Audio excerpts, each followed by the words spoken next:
A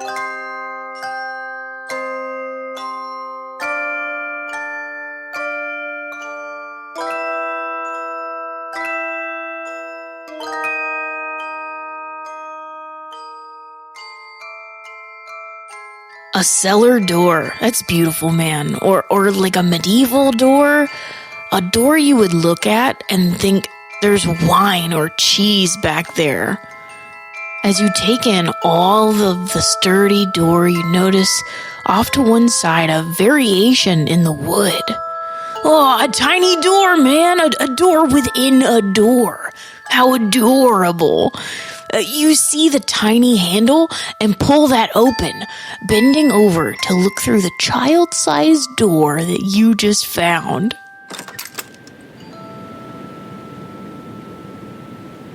We come to a scene where our heroes are standing amidst what can only be described as holiday carnage. Everything around them is green and red, but not in the festive colors of ribbons that decorate many people's Christmas trees. No, it is the green fur of the Grimshlings, stained crimson with their blood, as the party members have either stunned them into compliance and then antler smashed them into paste, or lit them on fire and then used them as weapons against one another to absolutely annihilate them from this earth. It is not a war crime, only by technicality. Yeah, nice as the North Pole, nor is the Great Rock Candy Mountains a sovereign nation, so they couldn't sign the Geneva Accords. Well? So it's fine. It's all fine. I am going to just say out loud, so that we're all on the same page, we should capture one. Just one, if we get the chance. Don't let it escape, he says, looking at Jack. And if it's the last one, maybe don't kill it. Alright. Okay, just so we can have one. I don't know if they can even speak, but maybe we could ask some questions. You don't know if Grimshlings have the capacity to speak, but you're intending to take them as hostages? Well, I can't very well find out now. Valid. I was just gonna, feed him some peanut brittle and, maybe let him ride on my shoulder and, stuff. And then Spruce just, wipes his hands off and starts to walk away. I could use a breezer. Anyone else? Always. In the Big Rock Candy Mountains, there are corpses of the fallen, strewn about in little bits. I can't think of a rhyme for fallen. The afterlife is calling. There you go. Nice. Took me a minute, but I got there. You got it. Yeah, so I'm still trying to find the smell of stew. So you follow your sniffer down the ways, past some suspicious Grimshlin bits, and then you find the Lake of Stew. The shores of what it laps up on appear to be some form of sandy cracker, and lumps of carrot, potato, celery, chicken, beef seem to float around in this stew. That's delightful. Yeah, I'm having lunch. We should just have a seat. Pachelbel just smashes his face into the stew and begins to slurp. Sit very daintily. I have a spoon that also is like an extending spoon that I use. Yeah, the magic extendo lake soup spoon. Yeah, obviously. Yeah, I forgot that was on sale at QVC. We all remembered those things being sold on QVC. You bought one for the low price of $19.99, and they would send you a second one so long as you paid separate shipping and handling. Which means, Pachelbel, that you also have 2 extendo spoons, one you could offer to a friend. Yeah. I offer it to Spruce. Are you hungry? Spruce just looks down. He's like, no, thanks, man. I'm not super hungry right now. Okay, I hear you, but have you seen this? And then I show him that it extends. Yeah, it's really cool. I don't think I'm super hungry. It's pretty sad. Okay, well. Guys, Spruce is not hungry is a big warning flag. It's like if your pet refuses dinner, you need to take him to the vet. We need to take him to the Spruce vet. So I would like to begin crafting a homunculus if we have a little time. You have a decent amount of time. Halley, Jack, what are you guys doing? I'm sitting by the lake, freezing some of it and licking it like a popsicle. Ew! Yep. Nothing says deliciousness like a stew popsicle. I like it all cold, man. A stewsicle, the worst received musical since Spider-Man Turn Off the Dark. Halley started following them. She was super excited about her cape to show everybody, but like Spruce was real sad, and then nobody else was paying attention to her cool cape, so she just kind of slowly like trailed off behind them and like was just not hanging out anymore, and now she's just pouting like 30 feet away from everybody. Will someone acknowledge this deer's cloak, please? It's too late. It wouldn't be real if you did it now. If you did it now, it's just because your GM told you to. It's not like you actually care about my cape. So all of you are going to be acknowledging the Halley's cape only because the GM told you to. The rest of the time is going to be spent, in Spruce's case, brooding. In Jack's case, being super yucky with your eating habits. With Halley, moping. And Pachelbel, using his time to be productive and ingenuitive as capitalism dictates. So, what are you making there, bud? Structurally, it's just called a homunculus. It's going to look very much like a large snowflake of the finest, purest silver filigree. It's almost lacework. And when he finally finishes it, am I finished? Do I get to describe it's finished? Yeah, okay.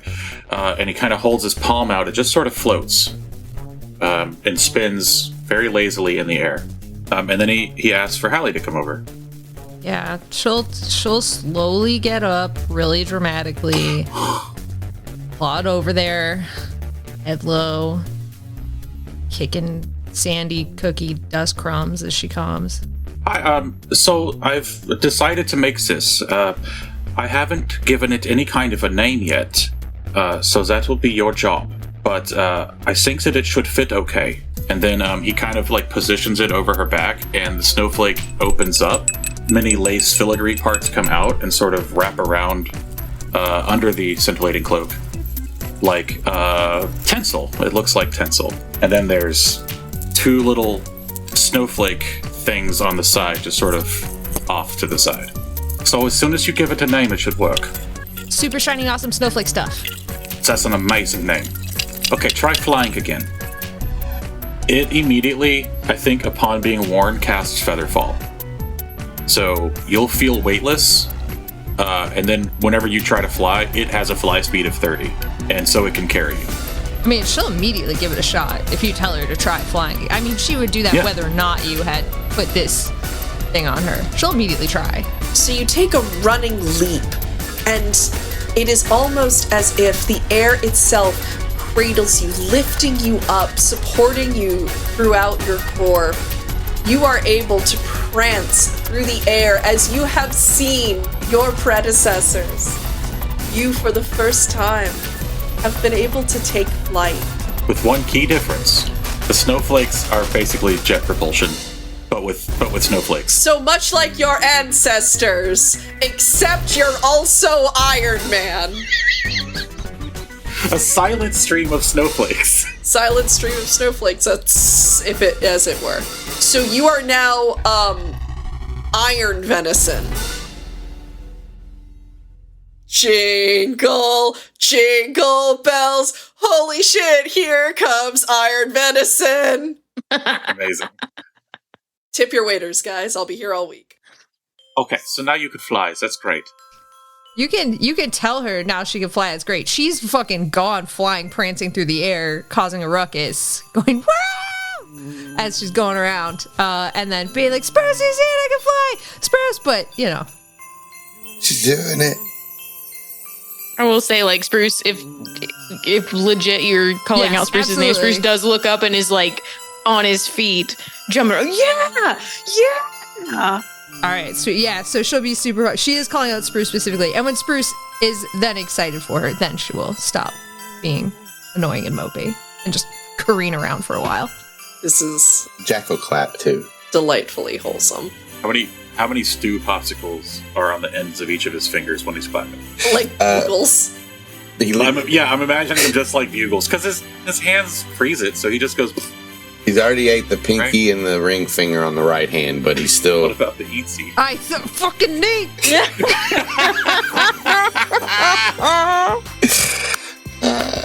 So you all are going to be having this moment, this delightful, charming, wholesome moment. And as it occurs, all of you feel a soft tingle across your skin. A feeling that, Jack, you're particularly going to be familiar with. The sensation of magic. Something's changing. Feels good. Do a barrel roll. Halley will absolutely do a barrel roll. I need you to roll acrobatics for me. Absolutely. Because both I want you to succeed, but I also want to watch you eat shit into the mountain. Can I give her the help action by casting Gust the way that she's gonna roll? Sure. I mean, I imagine that were I her, I'd probably throw up, but yes, please do. I rolled a 17. She's gonna become like a blender you left the cap off of. Just bleh.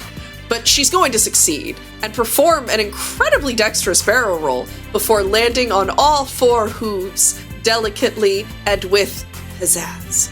And then strike an immediate pose with the cool cape. Immediate cape pose, yes. Look at that cape! I start clapping. Look, it's beautiful. I feel like I should roll a sincerity check on that.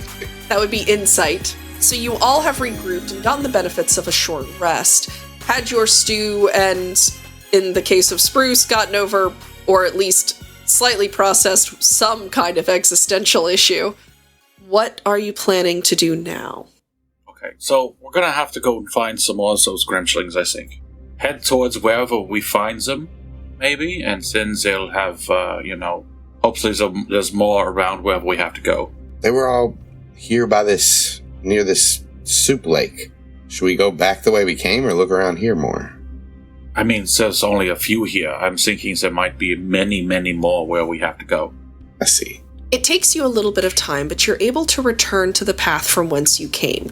Climbing up through the scramble to return, you travel upwards. Things are interesting the further up you go. You're noticing structures that don't seem organic.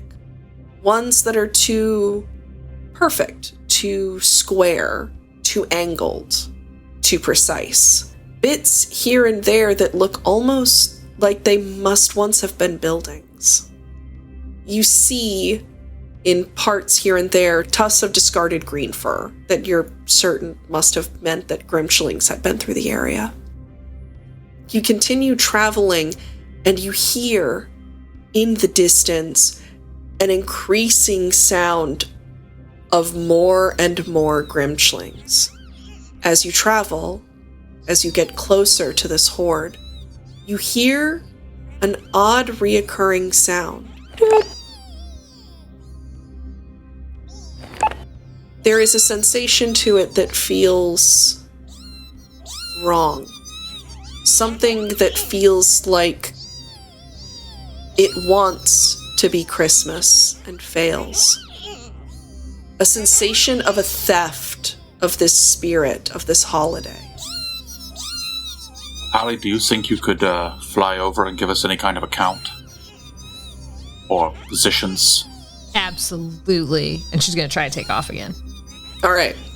You're going to, wiggle your little butt. You're going to back up really far, for a little bit, and then you're going to run, and you're going to jump, and you are going to fly. You're going to prance through the sky and look across. You have a moment where you're almost distracted by just the excitement of flying, but then you remember you have a mission. You look over the hordes of the Grinchlings, noticing that they get denser and denser the higher you get upon the mountain. At the very top of the mountain is a cave. One that the Grinchlings seem to be spilling out of. There are dozens, if not hundreds, of these creatures between where your friends are and the top of this mountain. There's something in you that feels that what you have been searching for is inside that cave. And she'll just like fly around and like once she's kind of taken the scope of this mountain, head back towards her friends, fly back down, and then once she gets there, she'll land. Well, Yes, you will. Awesome. Okay, yeah, she'll land, and then she'll be like, okay, so at the top of the mountain. Okay, wait, before that, hang on. So there's a bunch of Grimshlings, and they're coming out. There's like maybe more than 10, at least. And then they're all coming out of the top, and there's a cave there. There's definitely more than 10. Listen, counting's hard, and it's worse. When you go up, it's way worse. But I think that that's where we want to go, is to the cave up top. If it feels bad, which is good, because that's what we want.